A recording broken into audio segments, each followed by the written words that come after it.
Welcome to Shiny New Clients, the marketing podcast that helps you attract shiny new clients to your business.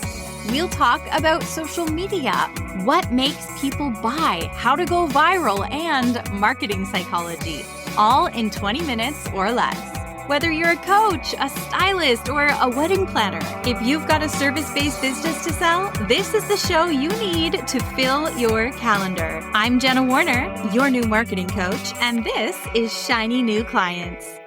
Hi, it's me, a marketing girly, the girly who helps you get eyeballs on the thing that you are selling. So when folks come to me, they have an offer that is ready to go. You've got something that you've been doing that you are selling. But what if you don't know what your offer is yet? What if you're having a hard time filling that out, finding out what to charge for it, finding out what your people actually need from you?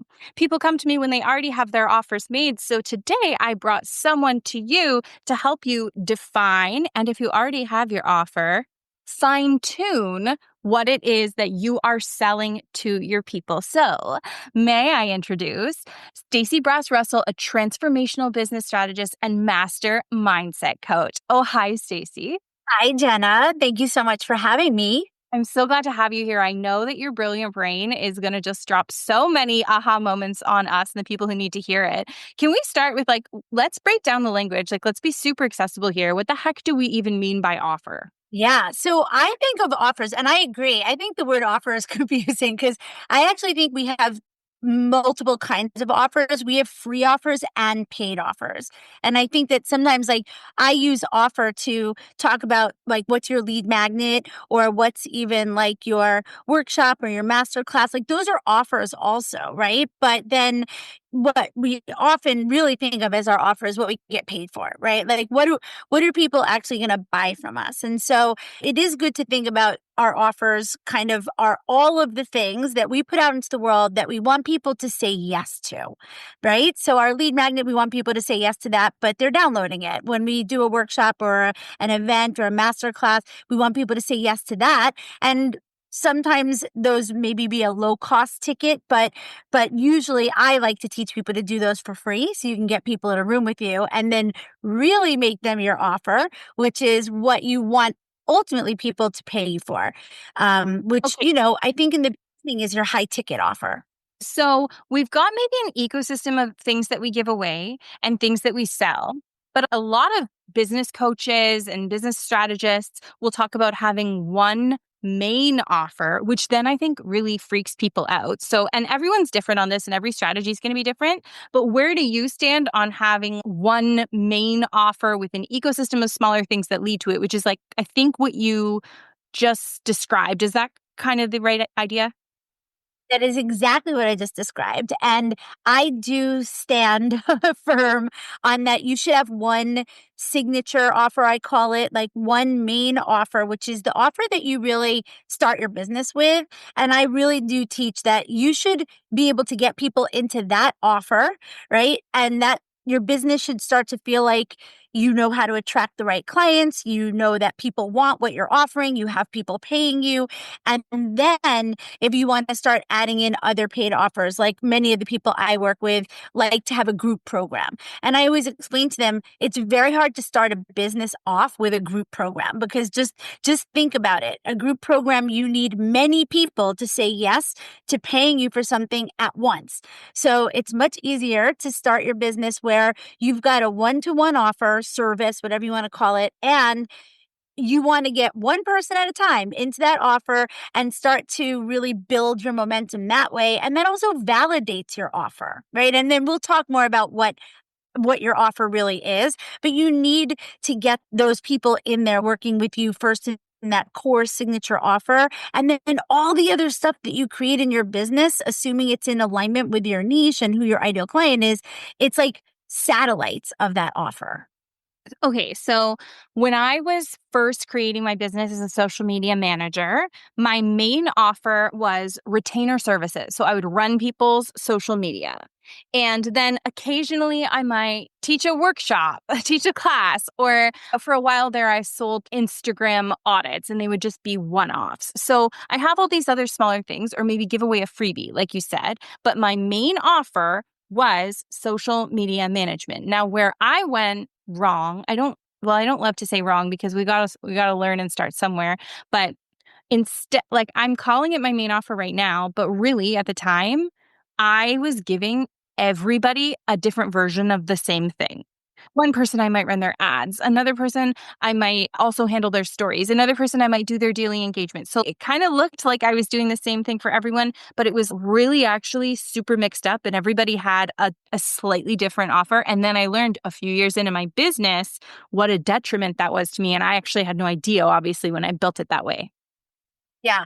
Yeah. So that can definitely cause, that's actually not one offer. You just described that you actually really had lots, right? And so I think this will help a lot. I like to say that your signature offer, your main offer or any offer has three parts, right? Every single offer is made up of three parts. The first part is the transformation or the results or the outcome. That's the main thing. The first part of your offer is like, what do you do? What kind of an expert are you? And when someone pays you to work with you, what is it that you're really doing with them? Like, what is it that you're really helping them to get? So, what are the outcomes of that main offer? Someone comes to me, and for the most part, if it's my ideal client, what they want from me is pretty much in the realm of what I offer as my expertise, right? When you do a done for you service, I think it's a little bit different because there are sort of deliverables that you're offering. It's not really necessarily that you're coaching somebody to get an outcome that they have to sort of experience some sort of transformation on their own, right? But still, you're basically saying, "Hey, this is my zone of genius, and if you work with me, if you invest with me, this is what's going to happen for you on the other end," right? If you're doing a done for you. Something about that first part of the offer is how you tell the other person what's going to happen for them when they invest with you. The second part of your offer is what I call the container or the logistics, right? That's the details of how you deliver that outcome to your ideal client. And I think that a lot of people, when they're first creating their offers, they get really confused about this part because they think that their offer is actually, well, my program is 12 weeks and we meet once a week and you get 12 sessions and I have some worksheets for you and I have templates and checklists and I'm going to teach you this and teach you that. I consider those things to be the logistics or the details. Those are the sort of like the ways that you're going to deliver this transformation. Like, how is the transformation going to be experienced?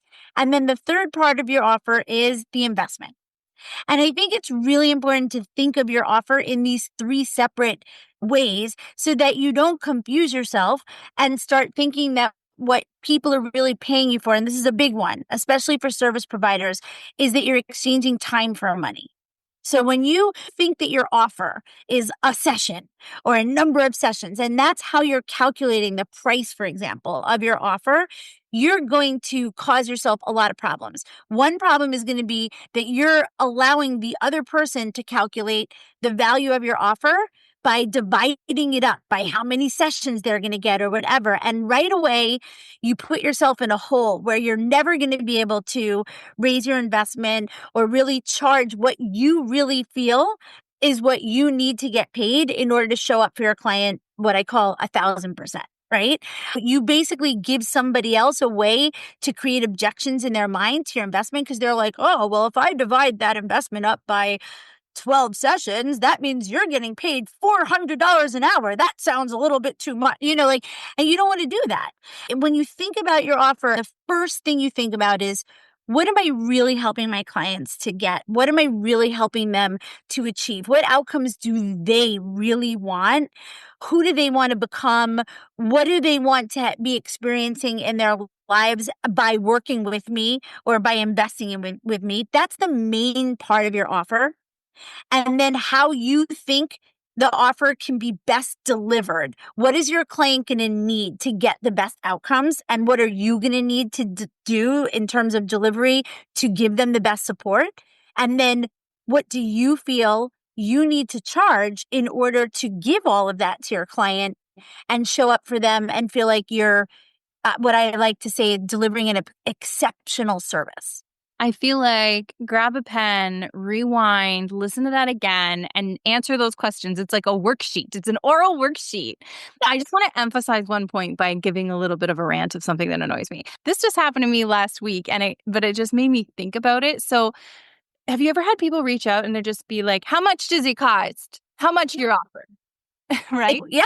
Right. So it's so frustrating. And people then will say, oh, well, you don't want to say it because you're like hiding how much it costs. You want to trap people before you say it. I'm like, no, it's not. You can see how much it costs to work with me on my website. That's not why I don't like saying it. It's because 100 times out of 100 times, if the only thing the person knows is the price, it will be a no. They are not going to buy Yep. it. Even if they come to you 100%. and that's what they asked, it is going to be a no because the price isn't what sells them, and it will never feel like the right aligned price if they don't know the outcome first that they're going to get by working with you.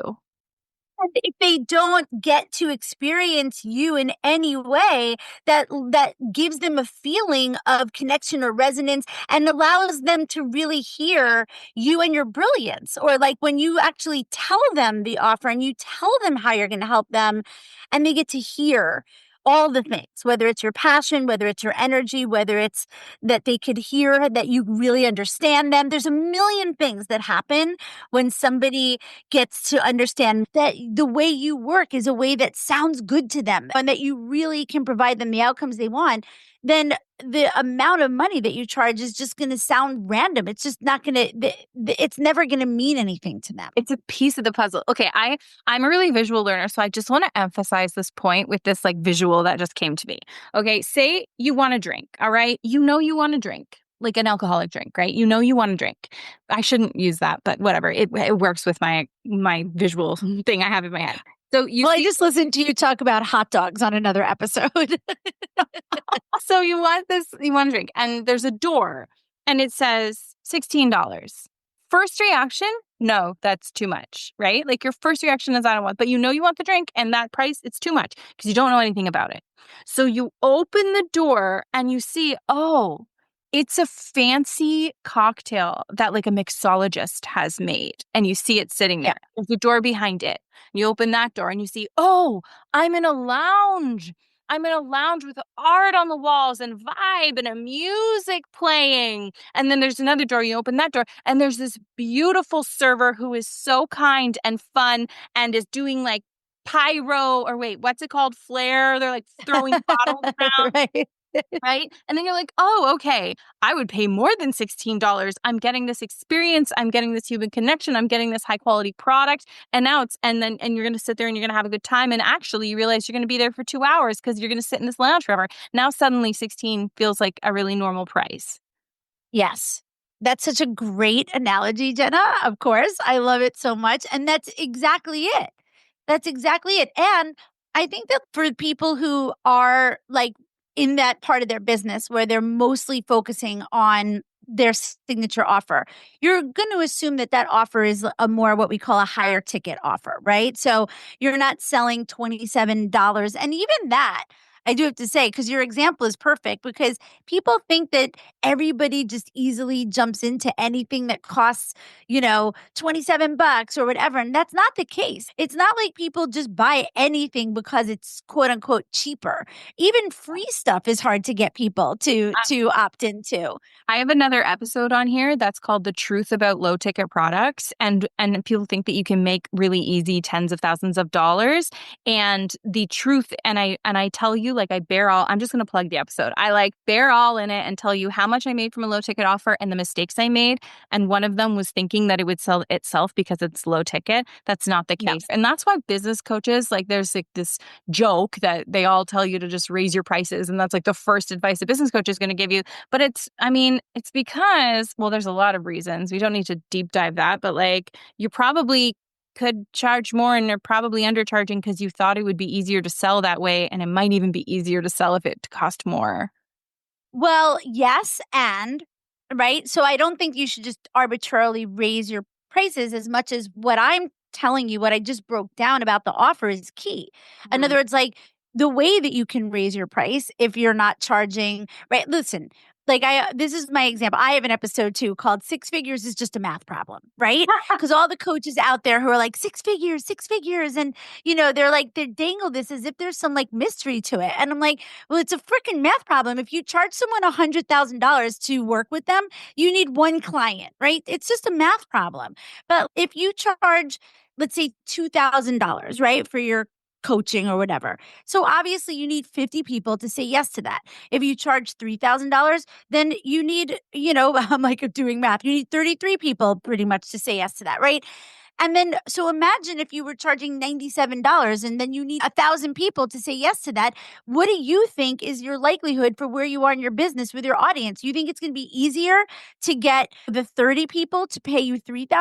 Or do you think it's going to be easier to get the 100 people to pay you $100, right? So it's all a math problem. But when you have an offer that's a couple of $1,000s, you want the offer to match that, right?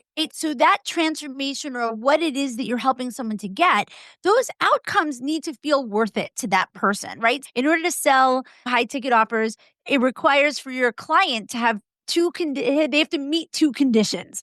They have to, first of all, have a very strong desire to get those outcomes, right? Like they have to really want to either solve a big problem or they have something they really want and they just don't know how to get it on their own. They know that they're going to need help to go from where they are to where they want to be, right? Whatever that is. And then the second thing that's a condition for them to want to buy is that they have to believe that they can get that outcome. So they have to believe that it's possible for them and they have to believe that you're the person that can help them get it, right? That can make it possible. So those are what I call the conditions for transformation.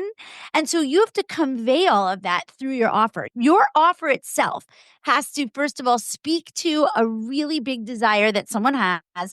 And by the way you deliver the offer, the way you talk about it, the way that you make it, whether it's on a discovery call or if you're selling from the stage, I call it, like from your webinar or whatever, you need for that person to be sitting there feeling like, oh, Stacey Brass Russell or Jenna made me feel like this is possible for me.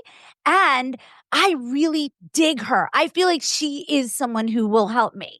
And people need to believe both of those things before they're going to like whip out their money for you. Yeah, 100%. Truth be told, I think that's the secret to my success is that I make things fun and easy. And believable. I mean, like, listen, it's why you and I are talking right now because I started following you and I was like, wow, this is the first person that ever made me feel like I actually even want to do Instagram. I mean, I'm on Instagram and I do it, but you made me feel like, oh, maybe I could have more fun with this. I know. I feel like the first time we talked about it, you were like, you had a lot of like pushback. And then the next question was like, so say I'm adding hashtags to post. I'm like, oh. Yeah. So, there's so much that goes into somebody wanting to make an investment beyond the price. And so a lot of times when people are starting their business also, they don't realize why it's hard to get a client. And they start making assumptions that it's that their price is too high or that their offer is too, like, I work with a lot of coaches, so I use this example a lot. They start feeling like nobody wants to commit. People don't want to commit. They just want like 2 or 3 sessions. And I'll say, but you're the expert. Like, you know that you can't get that person what they want in 2 to 3 sessions. So you have to start really owning your offer. You have to be able to say to someone, if you want X, Y, or Z, I'm just telling you, like, you can't get that from one session. Like, you need more than that. And you have to start really being able to own what your expertise is and the fact that you know how to help people get the outcomes they want. If they knew how to get them, they wouldn't be talking to you. Stacey, you have shared so much today. I feel like this is going to be the missing puzzle piece for so many people who need to figure out their offer and are stressed about pricing. And it's clear you really know like exactly what to say to these people. You've been doing it for a lot of years. Can you tell me, how can people work with you? How can people find you on the internet? So I have a podcast. I love directing people there. I think I have a lot of value there too. Passionate and Prosperous Brass. That's the name of my show. Obviously, I'm all over the socials as Stacey Brass Russell. I post mostly on Instagram and Facebook. I'm trying to get better with LinkedIn this year.